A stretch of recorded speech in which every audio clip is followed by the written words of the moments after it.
It's time for another Dice Tower review with Z Garcia.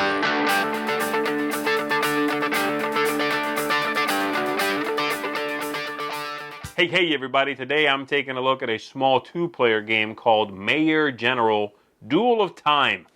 This is from Ape Games, and I just recently reviewed another of their two-player games, similar size box, called Dark as the Night, which I found to be a very clever game, a strange little game, something that stood out from the norm. So I was curious about this one. Looking at the back of the box, though, there seemed to be something of a battlefield, a long, thin battlefield, a bunch of cubes on it. So I was a little hesitant. I wasn't sure I was going to like it. So, did I? What do I think of it? Let's take a look at it.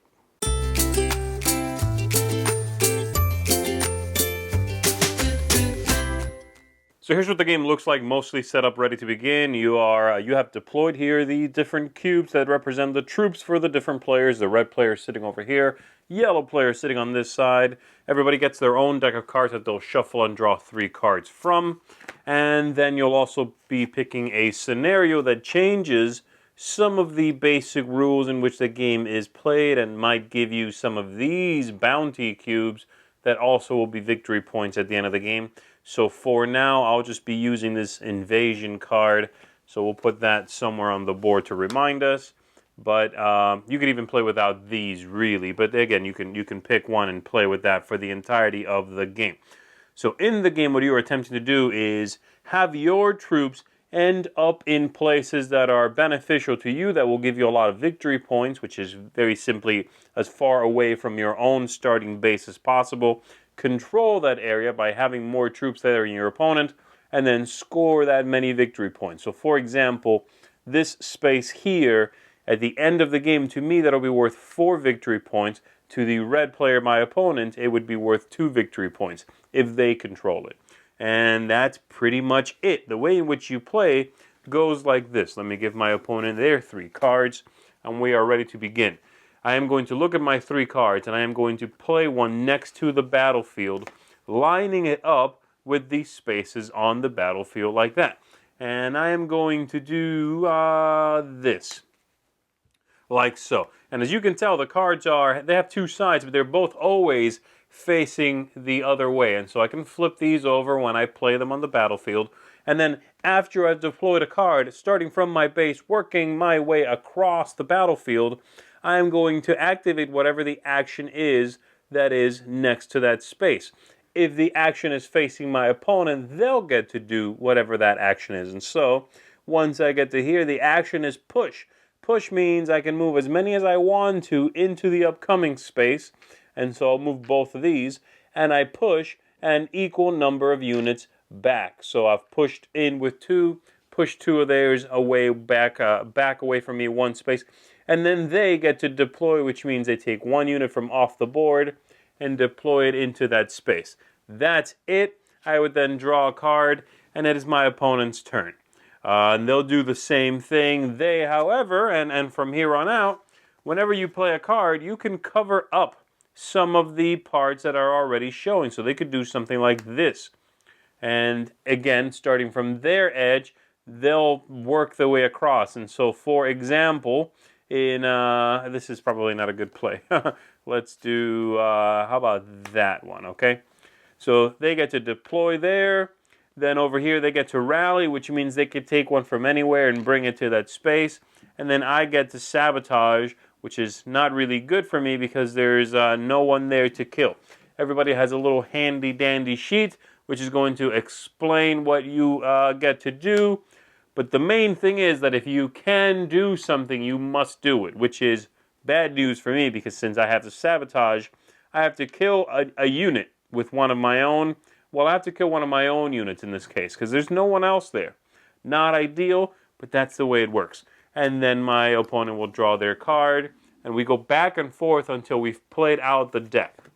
Now, I'm not taking into account here the invasion, which quite simply says that at the beginning of my turn, it is the beginning, right? Yep.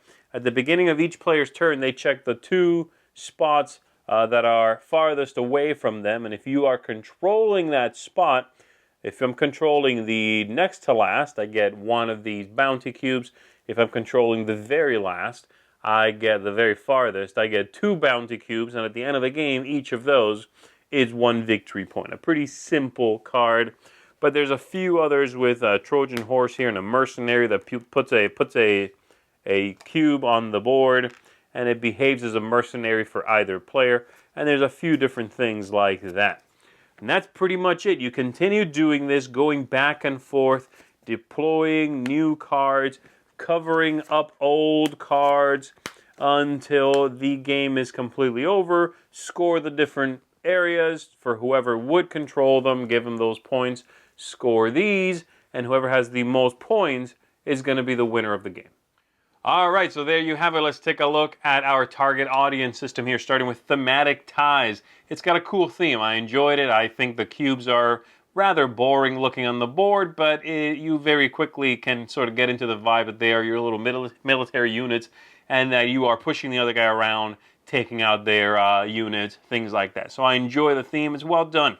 The aesthetics here are very nice. I love the artwork. I like the large format size of those player cards. The actions are pretty clear. I enjoy that it's all been thought out, and there is nice iconography on it to help you remember what each of the different icons do, like charge, like deploy. All those things are well done. So I like the aesthetics here, very well done. And the quality of the components is very nice as well. Replayability.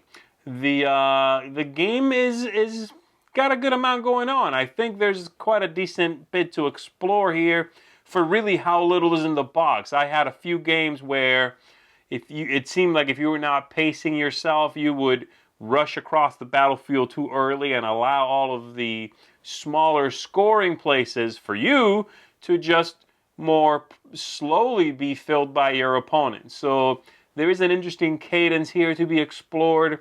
I don't think this is going to be infinitely replayable, but I think there's more here than meets the eye, you know. So, yeah, it gets a thumbs up from me for the replayability of it. Game length, really quick. It's fantastic. It'll take you about 20 minutes, so no concern there. I'm very happy with that. The ease of play, which is fiddliness, you know, if it's what age appropriateness it has. I think this is pretty clean. It's a very clean design. The ease of play is high for me. Manipulation of the bits on the board is very nicely done. The fact that the cards are those large format cards means that stacking them on top of one another over and over again is not going to be problematic. You won't have too much shifting and sort of cards falling out of your arrangement there, your alignment. So that's all good. As far as fiddliness goes, there's so few components here, it's not really a problem. So very easy to play.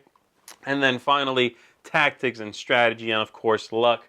The amount of tactics here, the strategy is the same for both players. You know what you're trying to do.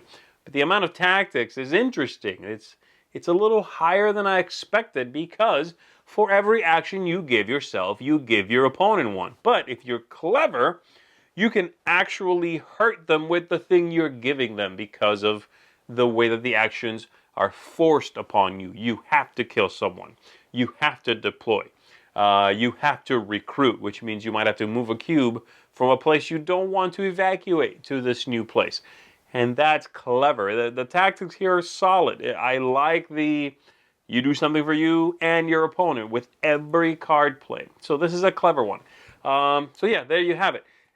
More than I was expecting. You know, it's quite a small box. It feels like a small game, don't get me wrong, but it's captivating in a way. You know, after I played it the first time, I thought, this is neat. I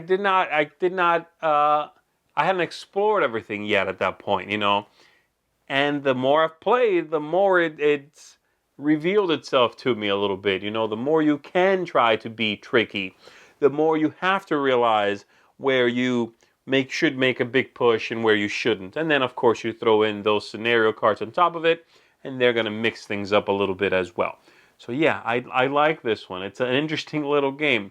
This one is neat. I would certainly recommend it. I'm going to give it a seal of approval, and I think you should go check it out. That is Mayor General Duel of Time. Check it out.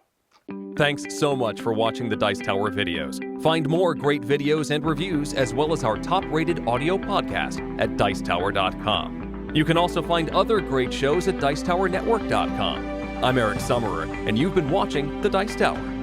The Dice Tower is sponsored by Cool Stuff Inc., where you can find great games for great prices. Cool stuff in stock. Check them out at CoolStuffInc.com.